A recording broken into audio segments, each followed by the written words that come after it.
Every power system has a problem. People notice when they're being crushed. You can rule by fear alone, but it usually breeds revolt. The British Empire figured out soft power. It allowed some critics to speak out loudly, even furiously, but only in ways that never threatened the foundation. This is called the licensed critic. Their role is to absorb public anger and turn it into novels and plays. Culture that feels organic and radical, but it never dismantles the machine. The payoff for the state is twofold. Britain looks like the land of the free. They can say, look, even our harshest critics get celebrated. The second advantage is that people learn to recognize injustice only in soft, abstract, safe ways.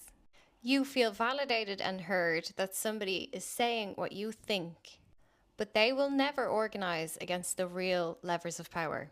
This tactic is centuries old. You can see it in the way Charles Dickens writes about poverty, but never capitalism, or how Rupert Kipling criticized the empire's burden while glorifying its civilizing mission. By the 20th century, the licensed critic was systemized. The core imperial structure of the British Empire was its wartime propaganda units, the Information Research Department, and the BBC. This is George Orwell, real name Eric Arthur Blair.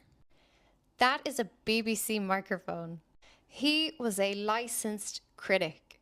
He is sold to us as the man who spoke truth to power. Eric Blair was not born poor, and he did not discover power by accident. His father worked in the opium department of the Indian Civil Service in Bengal.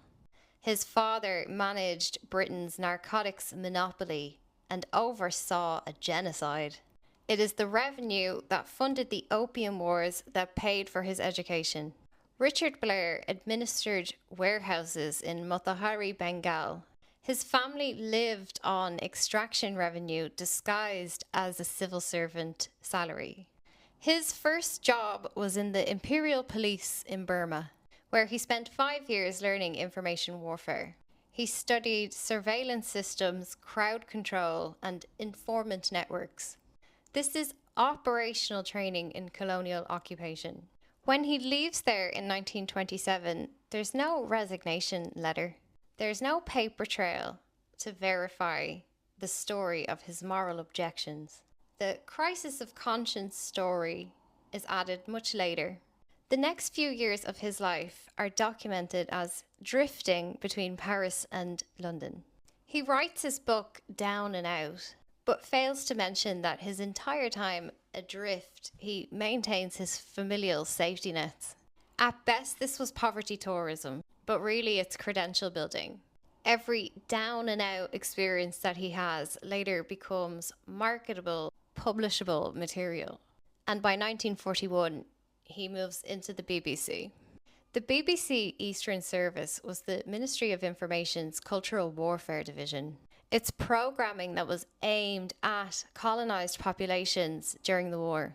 His job is to keep India loyal through cultural broadcasts. Each stage of his life embeds him deeper into the empire's machinery. From opium revenue to colonial policing to wartime propaganda. This is not a rebel's journey. This is institutional grooming. By 1945, Animal Farm is published. He had written it between 1943 and 1944, but publishers held off because Russia was helping them fight Germany. The timing of the publication of Animal Farm aligns exactly with British strategic needs, just as Stalin was being switched from ally to enemy. The Information Research Department, which is Britain's longest-running covert operation, immediately weaponizes Animal Farm. They secure translation rights in Chinese, French, Italian, Spanish, German, and the book comes out in August 1945, just after Hiroshima. And the CIA puts down £179,000 to turn the book into a movie. Orwell never promoted his own books. The state apparatus did that for him because his messaging aligned perfectly with British and American strategic needs. Notice what both books do. Animal Farm turns Stalin into Napoleon the Pig, while 1984 gives us Big Brother as an abstract symbol. Both of these texts teach readers to recognize tyranny only in the abstract, making it impossible for you to identify these concepts in your lived experience. You expect tyranny to look like Napoleon the Pig or Big Brother to be as pervasive and advanced as it is in 1984 before you accept that we're already there, babe. That is the function of the licensed critic. It absorbs your dissent by providing safe targets. Think about what actually happens in these books. In 1984, Winston Smith learns the truth and then loses completely. In Animal Farm, the animals overthrow Jones, but then end up worse than before. The message here is not resist. The message is awareness is noble. Resistance is futile. These books condition readers to see oppression as universal human pattern, rather than specific institutional arrangements. Napoleon isn't Churchill. Big Brother isn't MI5. Room 101 isn't Whitehall. The text universalized tyranny.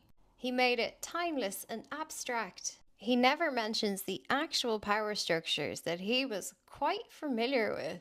They stay unnamed and untouched.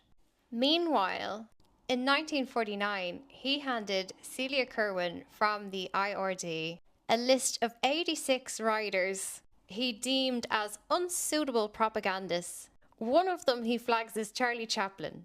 This is active collaboration with the state's cultural filtering mechanism.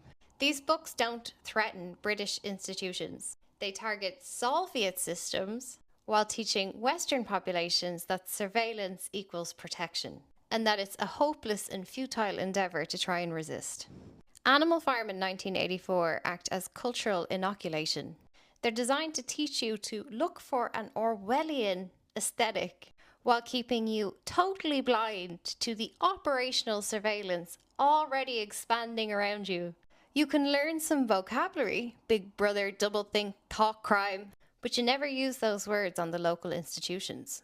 Today, audiences quote his work as a warning while accepting CCTV networks, data harvesting, emergency powers. You've become very good at spotting authoritarian systems over there in somebody else's regime, but you've no words to name it domestically. You've been trained to see your oppression as an inevitable force, rather than a specific set of systems that can be confronted. Orwell was never silenced. He was amplified precisely because his life and work made him useful. His critique never threatened financial networks, the intelligence apparatus, or extraction capitalism. In reality, his work provides moral cover to the state while conditioning populations to accept expanded control.